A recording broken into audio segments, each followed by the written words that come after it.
कभी कभी इतिहास दफन नहीं होता, बल्कि वो सांसें लेता है किसी भूले बिसरे कोने में, किसी काले जंगल के सीने में। ये कहानी है करसान की, एक ऐसे रहस्य की जो ना किसी नक्शे में था और ना किसी दस्तावेज में दर्ज।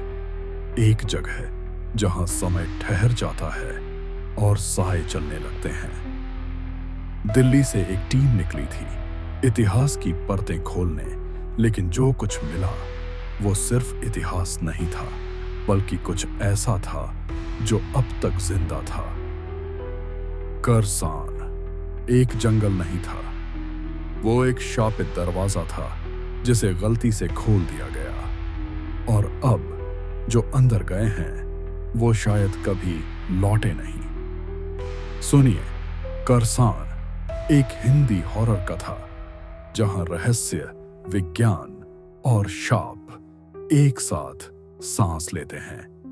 ये पेशकश है द हिंदी वॉल्ट की ओर से। भाग 1 अभी शुरू होता है। यह कहानी पूरी तरह काल्पनिक है। इसमें दिखाए गए स्थान, घटनाएं और पात्र लेखक की कल्पना एवं लोक कथाओं पर आधारित हैं। किसी भी जीवित या मृत व्यक्ति, वास्तविक घटना या स्थान से कोई भी समानता महज संयोग है। कहानी में वर्णित अलौकिक, ऐतिहासिक या वैज्ञानिक तत्व केवल मनोरंजन हेतु हैं। इन्हें वास्तविकता न माना जाए। दर्शकों से अनुरोध है कि इसे केवल एक काल्पनिक कथा की तरह आनंद लें। हम 21वीं सदी में जी रहे हैं, जहां सुविधा है, विज्ञान है और खोज की कोई सीमा नहीं। फिर भी हमारे देश में कुछ ऐसे हिस्से हैं जो आज भी नक्शों से बाहर हैं, लेकिन उनका वजूद अब भी जिंदा है। ये किस्सा है अरावली की पहाड़ियों के बीच छिपे एक रहस्यमय नगर का, जिसका नाम अब सिर्फ फुसफुसाहटों में लिया जाता है, करसान। कभी उत्तर पश्चिम से आने वाले आक्रांताओं के लिए ये एक खजाने का गढ़ था, हर तरह से संपन्न, मजबूत और घना। फिर एक दिन यह शहर अचानक गायब हो गया। अब दिल्ली से इतिहासकारों की एक टीम पुरानी किताबों, ब्रिटिश रिकॉर्ड्स और मुट्ठी भर लोक कथाओं के सहारे करसान को ढूंढने निकली है। पर वो नहीं जानते, जिसे वो इतिहास समझ रहे हैं वो दरअसल शुरुआत है एक ऐसे रहस्य की जो कभी खत्म नहीं हुआ। सुबह के करीब 7 बजे थे। 2 एसयूवी गाड़ियां हाईवे पर दौड़ रही थीं, दिल्ली की सीमाओं को पार करते हुए अरावली की ओर। गाड़ियों की छत पर रस्सियों से बंधा सामान रखा था, लकड़ी के डिब्बे, कैमरे, फोल्डर, पुराने नक्शे और कुछ अजीब से औजार। पहली गाड़ी में बैठे थे डॉ राघव त्यागी। चुपचाप गाड़ी चला रहे थे, आंखें सामने, लेकिन मन किसी और सोच में डूबा था। साथ में थी आयशा, जो खिड़की से बाहर कैमरे से कुछ तस्वीरें ले रही थीं। पीछे बैठा था जुबिन, कानों में रिकॉर्डिंग मशीन लगी थी और वो सड़क किनारे की आवाजें पकड़ने की कोशिश कर रहा था। दूसरी गाड़ी में थे कुणाल। गाड़ी चलाता हुआ कभी कभी हल्की सी धुन गुनगुनाता था। बगल में बैठी थी मीनल। उसकी गोद में एक पुरानी डायरी थी जिस पर उंगलियां घूम रही थीं। डायरी के एक कोने पर लिखा था करसान। जैसे जैसे रास्ता आगे बढ़ा, सड़कें पतली होती गईं, इमारतें पीछे छूट गईं, सिग्नल चला गया और जंगल की खुशबू गाड़ियों के भीतर घुसने लगी। राघव ने नक्शे की ओर देखा और कहा, बस कुछ ही किलोमीटर बचे हैं। करसान अब ज्यादा दूर नहीं। सड़क अब कच्ची हो चुकी थी, चारों ओर झाड़ियों का जंगल था और रास्ता जैसे किसी पुराने जमाने की ओर ले जा रहा हो। करीब आधे घंटे बाद गाड़ियां एक छोटे से गांव के बाहर रुकीं। गांव का नाम था बिठरिया। गांव में चुप्पी थी, कभी कभी कोई बच्चा झांक कर अंदर चला जाता और कुछ बूढ़ी औरतें चौखट पर बैठकर टुकुर टुकुर देखतीं। यहां वक्त ठहरा हुआ लगता था। टीम गांव के अंदर पहुंची और कुछ बुजुर्गों से करसाण के बारे में पूछने लगी, पर हर कोई सुनते ही चुप हो गया। कोई नजरें फेर लेता, कोई रुककर पानी पीने लगता। तभी दो लोग सामने आए, एक आदमी और एक लड़की। आदमी का नाम था गोमा राम। उम्र कोई 30 साल होगी। चेहरे पर धूप से जली हुई झुर्रियां नहीं, लेकिन पहाड़ों की समझ थी। कभी वन विभाग में रह चुका था और करसाण के आसपास के इलाकों को अच्छी तरह जानता था। धीरे से बोला, जाना है तो मैं ले चलूंगा, लेकिन वहां कोई रास्ता नहीं जाता। कुछ चीजें चलकर नहीं, सहकर पहुंची जाती हैं। लड़की थी धीरी, कोई 25 बरस की, गहरी निगाहें, सिर पर एक पुराना स्कार्फ। उसके दादा बरसों पहले करसाण को निकले थे, फिर कभी लौटे नहीं। धीरी अब तक उनके इंतजार में थी, या शायद उस गांव से जवाब चाहती थी। वो सीधा बोली, अगर तुम लोग सच में करसाण ढूंढने आए हो तो मैं भी साथ चलूंगी। मेरे कुछ सवाल अधूरे हैं। टीम ने एक दूसरे की ओर देखा। राघव ने कोई लंबा विचार नहीं किया, बस सिर हिला दिया। अब दोनों एसयूवी में दो नए चेहरे जुड़ चुके थे, गोमा राम और धीरी। एक वो जो जंगल की सांसों को पहचानता था, और दूसरी जिसकी अपनी कहानी करसाण से जुड़ी थी। जैसे ही गाड़ियां आगे बढ़ीं, गांव की चुप्पी और भी गहरी हो गई, जैसे किसी ने उनके जाने पर आहटें रोक दी हों। सुबह की रोशनी पेड़ों की टहनियों से छनकर नीचे गिर रही थी। ठंडी हवा में हल्का सा धुआं अभी भी तैर रहा था। रात की आग बुझ चुकी थी, पर उसकी उसकी गर्माहट अब भी जमीन में बची थी। टीम उठ चुकी थी। सबके चेहरे पर एक अलग सी चमक थी, जैसे आज कोई बड़ी चीज मिलने वाली हो। कुणाल टेंट समेट रहा था। आयशा कैमरे की बैटरी चेक कर रही थी। जुबिन ने अपने रिकॉर्डर के तार सहेज लिए थे। मीनल अपने नोट्स को एक आखिरी बार देख रही थी, और राघव नक्शे को सीधा कर रहा था। उसकी उंगलियां अब करसाण के एकदम करीब थीं।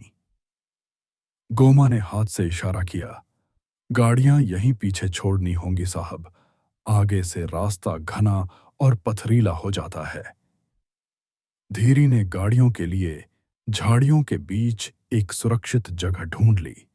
सारा सामान, कैमरे, रिकॉर्डर, खाना पानी, रस्सियां, पुराने नक्शे, सब बैग में भर लिया गया। फिर सबने एक एक कर अपने कदम जंगल की ओर बढ़ाए। पेड़ों की हरियाली अब घनी होती जा रही थी। धूप अब साफ नहीं, बस झलक में आती थी। करीब आधा घंटा चलने के बाद एक ऊंचे टीले से नीचे झांकते हुए मीनल की नजर पड़ी। एक एसयूवी का पिछला हिस्सा जो झाड़ियों में बुरी तरह छिपा हुआ था। राघव ने तुरंत सबको रोका। यह तो हमारी गाड़ियों जैसी है। गोमा झुका, पास गया और जमीन पर कुछ निशान देखने लगा। पुरानी है, 1-2 दिन से ज्यादा नहीं हुए। किसी और की टीम भी आई है शायद। धीरी ने एसयूवी की ओर देखा, फिर बोली, या फिर कोई करसाण तक पहुंच चुका है और अब तक वापस नहीं आया। टीम कुछ देर तक वहीं रुकी रही। एसयूवी बंद थी, कोई हलचल नहीं। राघव ने धीरे से कहा, चले आगे, और ध्यान रखना, अब हर कदम सोचकर रखना होगा। टीम अब गहराते जंगल के बीच चल रही थी। चारों तरफ ऊंचे पेड़, हरियाली के नीचे बिछी गीली मिट्टी और हवा में एक अजीब सी गंध। कुछ ही दूर एक जगह जमीन उखड़ी हुई थी, जैसे किसी ने वहां कुछ दबाया या फिर निकाला हो। पास ही पड़े थे टूटे हुए कागजों के टुकड़े, भीगे हुए, फटे हुए, और उनमें से एक को धीरी ने उठाया। ये किसी की डायरी है। उसने फटाफट बाकी पन्ने इकट्ठे किए और एक बड़े पत्थर पर फैलाकर धूप में रख दिए। सबने आगे झुककर देखा। डायरी के पहले ही पन्ने पर मोटे अक्षरों में लिखा था, अगर तुम यहां तक पहुंच चुके हो तो शायद अब वापस नहीं जा सकते। सन्नाटा छा गया। जुबिन धीरे से बोला, किसी का मजाक भी हो सकता है, या किसी पुरानी टीम की नोटबुक। राघव ने पन्नों को पलटना शुरू किया। एक पेज पर लिखा था, हमने टेंट इसी जगह लगाया, कैमरा आयशा के पास था, मीनल ने चिन्ह देखा, जुबीन को आवाज सुनाई दी। सारे चेहरे अचानक गंभीर हो गए। ये सब तो कल ही की बातें हैं, बिल्कुल वैसी जैसी उनकी टीम के साथ घटा था। धीरी ने राघव की ओर देखा। ये हम ही हैं। और फिर आखिरी पन्ना। सबसे नीचे लिखा था, 6 लोग जंगल में घुसे थे पर लौटे सिर्फ 5। एक अजीब सी ठंडी लहर सबके बदन में उतर गई। और तभी पीछे कहीं से एसयूवी के स्टार्ट होने की आवाज आई। सभी ने पलटकर देखा।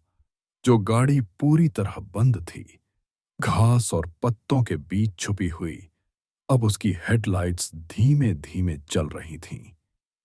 कोई उसमें बैठा था, या ये भी उस डायरी का हिस्सा था? राघव ने गहरी सांस ली और धीरे से कहा, अब कोई पीछे नहीं जाएगा। अगर ये करसाण का रास्ता है तो शायद वो हमें खुद दोहरा रहा है। जैसे जैसे टीम जंगल के भीतर बढ़ती गई, पेड़ों का घनत्व इतना हो गया कि सूरज की रोशनी भी धुंधली पड़ने लगी थी। हर तरफ एक सी झाड़ियां, सूखे तने और कभी-कभी कोई परिंदा भी नहीं। सब कुछ जैसे रुका हुआ था, मगर बहुत तेज चल रहा था। टीम को धीरे धीरे अजीब महसूस होने लगा। सबसे पहले जुबिन बोला, मुझे लग रहा है हम उसी रास्ते से 2 बार निकल चुके हैं। कुणाल ने कहा, भाई मेरा कंपास घूमना बंद कर गया है, सुई हिल ही नहीं रही। सबके पास अपने अपने जीपीएस और घड़ियां थीं, और अब उनमें भी अजीब बदलाव नजर आने लगे थे। किसी की घड़ी अचानक 5 घंटे आगे बढ़ गई, किसी की सुई रुक चुकी थी, किसी का GPS bar bar location not available कह रहा था। राघव, जो हमेशा शांत रहता था, अब माथे पर पसीना ले आया।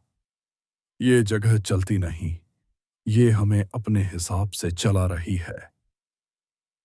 धीरी अब भी सबसे शांत थी, पर अब उसका चेहरा भी थोड़ा खिंचा हुआ लग रहा था। और उस रहस्यमय चुप किरदार, जिसका नाम अब तक सब बस गोमा कहकर बुलाते थे, उसने एक पेड़ की ओर इशारा किया, जिस पर कुछ अजीब निशान खुदे हुए थे। मीनल चौंकी। ये चिन्ह किसी भाषा के नहीं हैं। ये तो जैसे किसी मानसिक स्थिति को दर्शाते हैं, जैसे भावनाओं की लिपि। राघव ने धीरे से कहा, ये जंगल अब सवाल नहीं पूछता, ये खुद जवाब है। और वो एसयूवी शायद पहले भी कोई इसी रास्ते पर चल चुका है। और तभी एक पेड़ के पीछे से किसी ने जोर से सांस ली, जैसे कोई पास से गुजरा हो, लेकिन कोई दिखा नहीं। सबने रुक कर देखा, पर सिर्फ पेड़ थे और बहुत सन्नाटा। जंगल अब और सघन हो चुका था। दिशा का कोई ठिकाना नहीं। सूरज अब सिर्फ हल्की सी रोशनी की परत बन चुका था। गोमा सबसे आगे, बाकी पीछे पीछे। एक ढलान से उतरते वक्त धीरे धीरे चलती टीम अचानक चौंकी। धीरे फिसलकर एक गहरे झाड़ी वाले हिस्से में गिर गई। कोई चीख नहीं, बस एक सन्नसी हलचल, और वो नजर से ओझल। धीरी। मीनल और आयशा दौड़ी, लेकिन झाड़ियां इतनी घनी थीं कि कुछ साफ व दिखा नहीं। राघव ने आवाज दी, धीरी, वहीं रुको, हम आ रहे हैं। गोमा ने सबको रोका, वहां जाना ठीक नहीं अभी। वो ज्यादा दूर न नहीं गई, वो वहीं होगी, पहले यहां देखो। सबने देखा। एक पत्थरों से भरी छोटी सी जगह जहां मिट्टी हटाने पर कुछ पुराने बर्तन, सिक्के और लकड़ी के जले हुए अवशेष निकले। मीनल ने झट से पहचान लिया। ये चिन्ह भानगढ़ के पुरातन व्यापारिक रूट से मेल खाते हैं। शायद यही वो मार्ग था जहां से खजाना गुजरता था। आयशा कैमरा निकाल ही रही थी कि एक अजीब चीज हुई।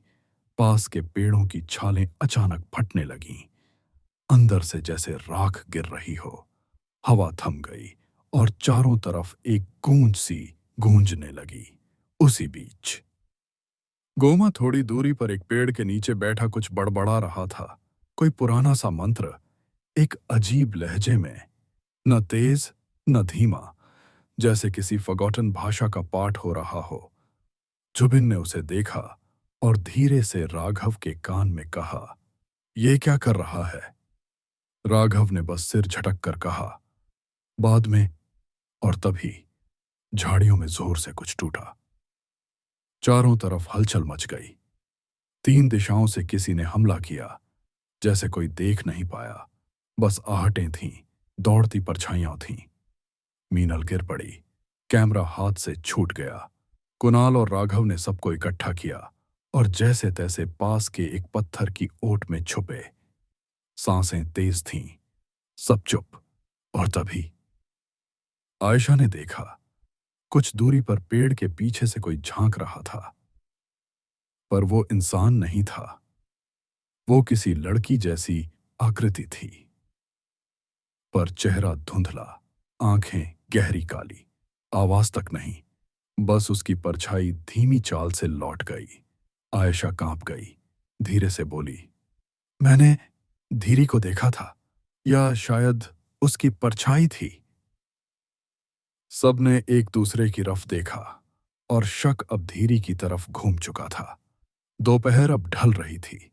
सूरज की रोशनी कमजोर पड़ने लगी थी और करसाण की वीरान गलियां कुछ ज्यादा ही चुप लग रही थीं। टीम की चाल धीमी हो चुकी थी। धीरी के अचानक लापता हो जाने का असर अब सबके चेहरों पर साफ दिख रहा था। आयशा, जो अब तक कैमरा और स्केचबुक में लगी थी, बार बार जंगल की तरफ देखने लगती थी, जैसे किसी हलचल को महसूस कर रही हो। डॉ राघव का चेहरा शांत था, लेकिन आंखें हर चीज को गौर से देख रही थीं। जुबिन हाथ में कैमरा लिए सब रिकॉर्ड कर रहा था, पर उसकी उंगलियां अब थोड़ी बेचैन लगने लगी थीं। गोमा राम सबसे आगे चल रहा था, चुप, गंभीर और किसी उलझन में खोया हुआ। कुछ ही देर में उन्हें एक बड़ा सा टूटा फूटा भवन दिखा, 4 पत्थरों के खंभों पर खड़ा, और अंदर जाने को एक पतली सीढ़ी। यहां पहले व्यापार होता रहा होगा। मीनल ने दीवार पर बने पुराने निशान देखकर कहा। कुणाल ने खंभों को टटोला, शायद खजाना या कोई सरकारी रिकॉर्ड रखने की जगह रही हो। राघव कुछ देर तक दीवारों को देखता रहा। इन खंभों की बनावट देखो, लगता है यहां कभी भारी अलमारियां रही होंगी। भवन के अंदर घुसते ही एक संकरी सीढ़ी नीचे उतरती दिखी। टीम ने अपनी टॉर्च निकाली और एक एक करके नीचे उतरने लगी। नीचे का कमरा ठंडा और बंद सा था। फर्श पर धूल की मोटी परत और दीवारों पर कुछ अधजले कागज पड़े थे। तभी अचानक जमीन हिली। मीनल और कुणाल ने जैसे ही एक तरफ कदम रखा, नीचे की जमीन धंस गई और ऊपर से एक भारी स्लैब गिर गया। मीनल, कुणाल, राघव, आयशा, जुबिन और गोमा दौड़े, लेकिन अब सिर्फ धूल और एक बंद दीवार बची थी। भीतर से हल्की आवाज आई, "हम ठीक हैं, पर अंदर बहुत अंधेरा है, ये ट्रैप है।" गोमाराम ने पहली बार थोड़ी गंभीर आवाज में कहा। सब उसकी तरफ देखने लगे। जब मैं यहां फॉरेस्ट डिपार्टमेंट में था, तब ऐसे कई जाल देखे थे। ये कमरे अंदर से नहीं खुलते। पीछे की तरफ एक छिपा हुआ स्लैब होता है, उसे बाहर से ही खींचा जा सकता है। राघव ने तुरंत कहा, "हमें पीछे की ओर से जाकर रास्ता खोजना होगा।" आयशा ने चारों ओर देखा। मतलब हमें इस खंडहर से बाहर निकलकर दूसरी दिशा से जाना होगा। गोमा ने सिर हिलाया। और जल्दी। सूरज अब ढलने ही वाला है। रात में करसाण कुछ और ही बन जाता है। अब टीम दो हिस्सों में बंट चुकी थी। मीनल और कुणाल एक पुराने ट्रैप में फंसे हुए राघव, आयशा, जुबिन और गोमाराम बाहर निकलकर दूसरा रास्ता ढूंढने निकले। करसाण अब एक भूतिया ढांचा नहीं, बल्कि एक जिंदा जाल लग रहा था, जिसमें हर मोड़ पर कोई नई परछाई तैयार बैठी थी। सूरज की आखिरी गिरी किरणें पुराने खंभों से टकराकर गायब हो चुकी थीं, और अब करसाण की असली रात शुरू होने वाली थी। कई मोड़, टूटे रास्ते और दीवारों के पीछे से गुजरते हुए राघव, आयशा, जुबिन और गोमाराम किसी तरह चैम्बर के पीछे तक पहुंच ही गए। एक पुराना पत्थर का स्लैब दीवार में दबा हुआ था। उसे पूरी ताकत से खींचा गया और कुछ सेकंड में धूल उड़ती हुई स्लैब सरक गई। भीतर से मीनल और कुणाल दोनों दौड़कर बाहर निकले, थोड़े घबराए, पसीने से भीगे, पर सुरक्षित। एक पल के लिए सब चुप हो गए। फिर राघव ने धीरे से कहा, आज की रात यहीं रुकते हैं, और कुछ नहीं किया जा सकता। चैम्बर के एक किनारे पर टीम ने थोड़ी सी जगह साफ की। पास ही से सूखी लकड़ियां मिलीं। आग जला दी गई। थोड़ा बहुत खाना और पानी था, उतना ही जितना एक दिन के लिए जरूरी हो। सब थके हुए थे, लेकिन उस थकावट में भी धीरी की गैर मौजूदगी अब सबसे भारी लग रही थी। आग की लौ के बीच सब बैठ गए, कुछ चुप, कुछ थके हुए और कुछ सोचते हुए। राघव ने चुप्पी तोड़ी। गोमा, एक बात पूछनी है। धीरी के बारे में, उसके पिता के बारे में। क्या तुम जानते हो कि असल में हुआ क्या था? गोमाराम ने कुछ देर तक आग की तरफ देखा, फिर धीरे धीरे बोलने लगा। उसके पिता फॉरेस्ट इंस्पेक्टर थे, बेहद ईमानदार और हिम्मती। एक दिन उन्हें किसी ने खबर दी कि कुछ शिकारियों की हलचल करसाण के आसपास देखी गई है। वो अपनी टीम के 3 और गार्ड्स के साथ यहां आए थे, और फिर कभी वापस नहीं लौटे। सन्नाटा गहराने लगा। गांव वालों ने उन्हें बहुत ढूंढा, कई दिन तक, हर जंगल, हर पहाड़ी छान मारी, लेकिन सिर्फ उनके जूते और एक टूटा हुआ रेडियो मिला, बाकी कुछ नहीं। आयशा ने धीरे से पूछा, धीरी के घर में अब कौन है? गोमा ने सर झुका लिया। कोई नहीं, वो अकेली रहती है। उस दिन से लेकर आज तक वो करसाण की ही खोज करती रही। यहां वो पहली बार आई जरूर है, पर जंगल और इसके हर कोने को वो अच्छे से जानती है। आग अब धीमे धीमे जल रही थी। सभी की आंखों में अब वही सवाल था, क्या धीरी अब भी जिंदा है? क्या वो किसी सुराग के पास थी, या वो खुद कोई सुराग थी? राघव ने टॉर्च को बंद कर दिया। सोने की कोशिश करो, सुबह हमें फिर से चलना है, पर इस बार शायद हमें धीरी को ढूंढना ही सबसे जरूरी काम होगा। आग अब थोड़ी मंद हो चुकी थी। धीरे धीरे सबके चेहरे थकान और सोच में घुलने लगे थे।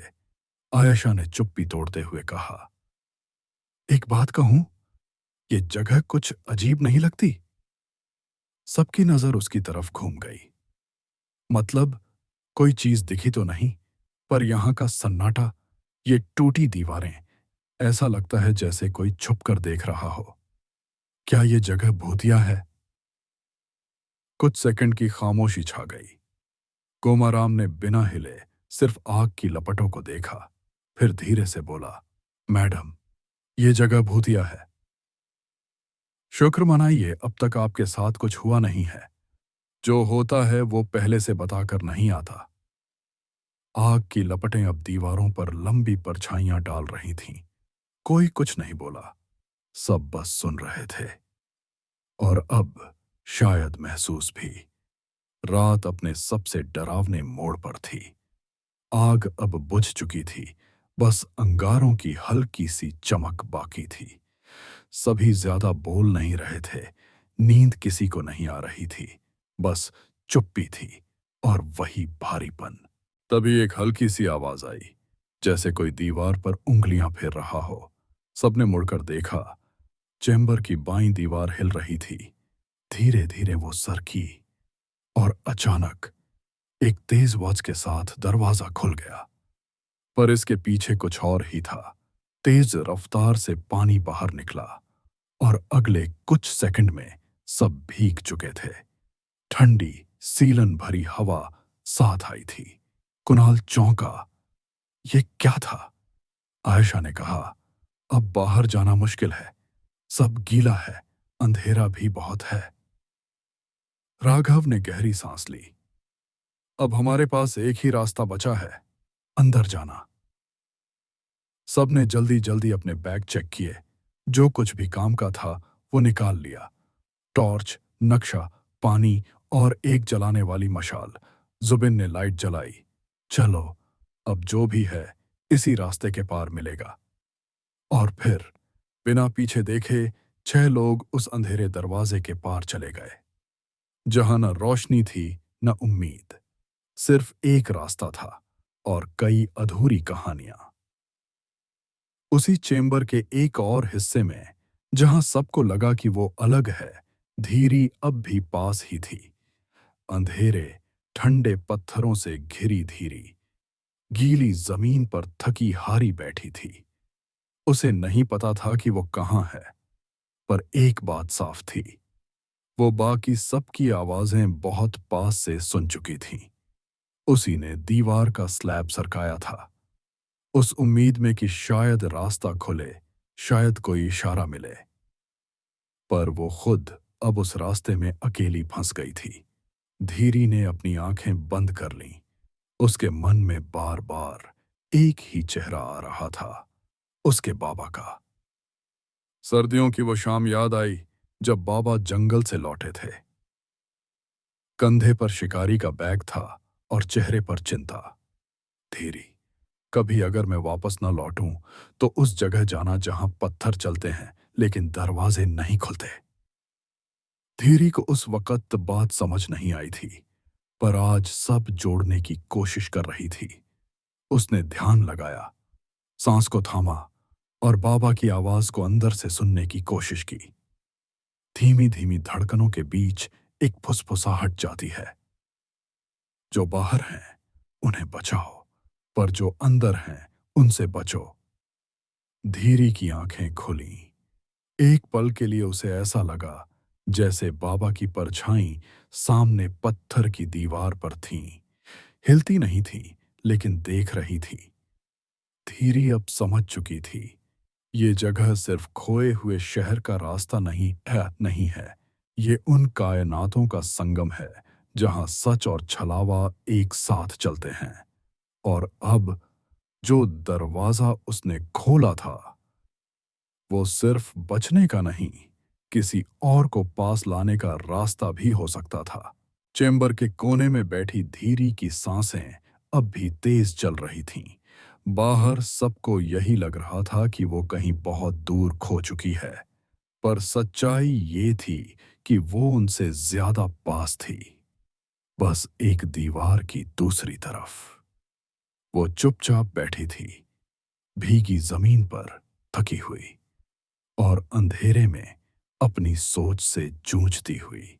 अचानक उसकी नजर उस दीवार पर गई जहां कुछ पल पहले उसे अपने पिता की परछाई सी महसूस हुई थी। और वहीं था एक अजीब सा चिन्ह।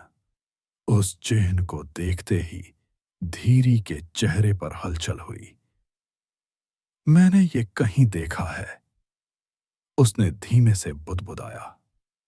तभी उसे याद आया, वो पुरानी डायरी जो जंगल में घुसते वक्त उन्हें मिली थी, जिसके पन्नों में कुछ अनजाने चिन्ह उकेरे थे।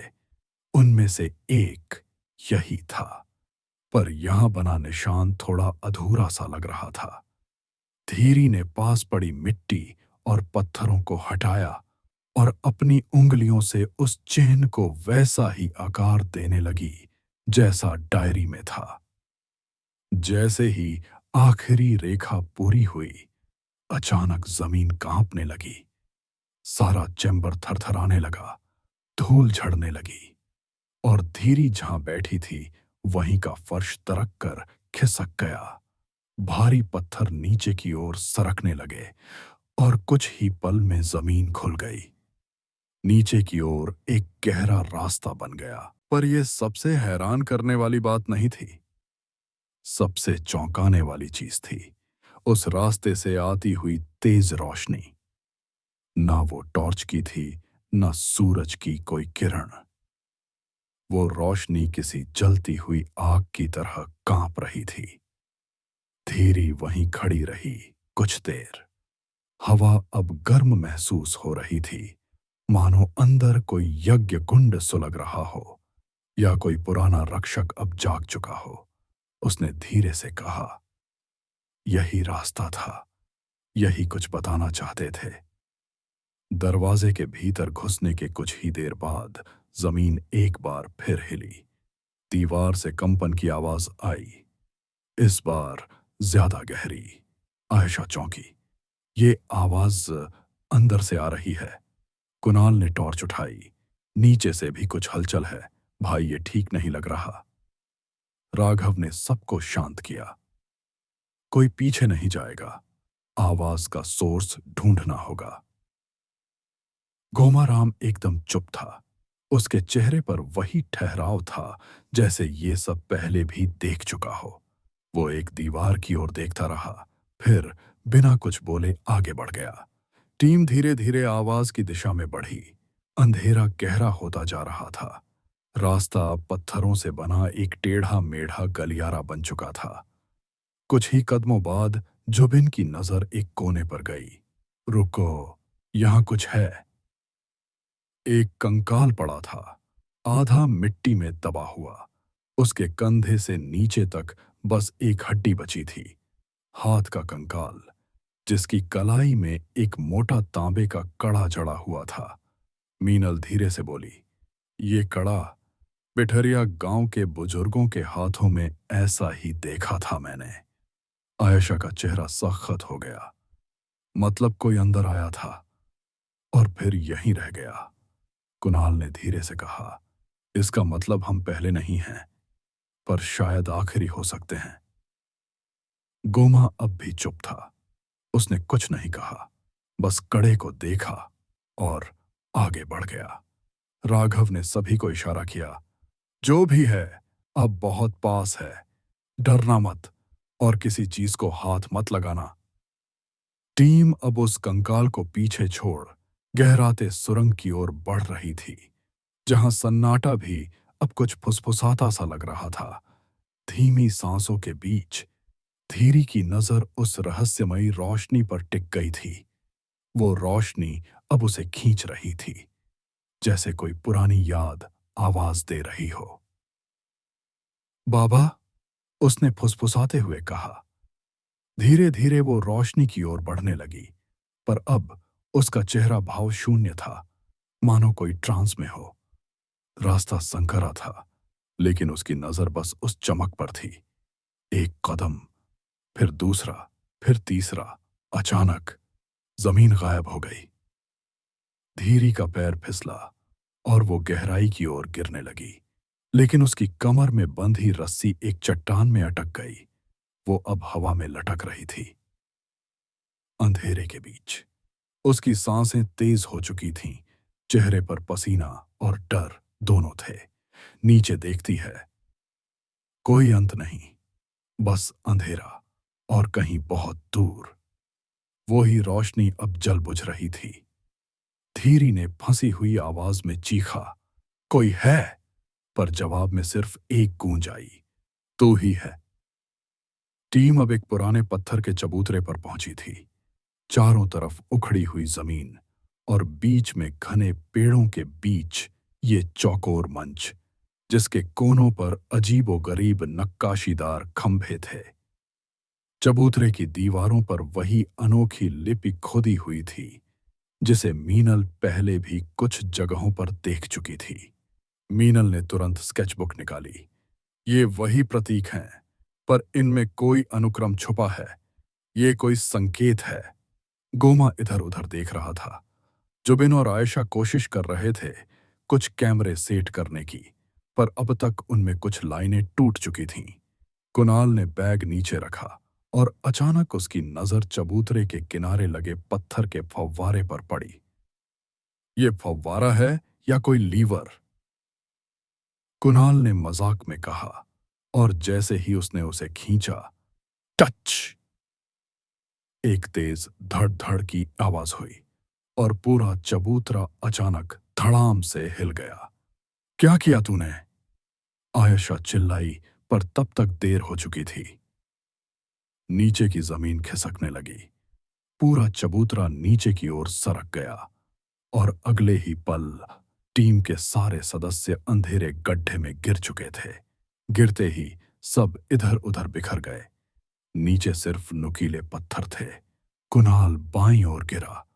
उसकी कलाई से तेज ट्रैक की आवाज आई। आह! मेरा हाथ टूट गया। वो दर्द से तड़प उठा। आयशा एक लोहे की नुकीली चीज पर गिरी थी। उसकी पीठ और बाजू से खून बह रहा था। मुझसे चला नहीं जा रहा। उसकी सांसें तेज थीं। कैमरों की हालत भी खराब।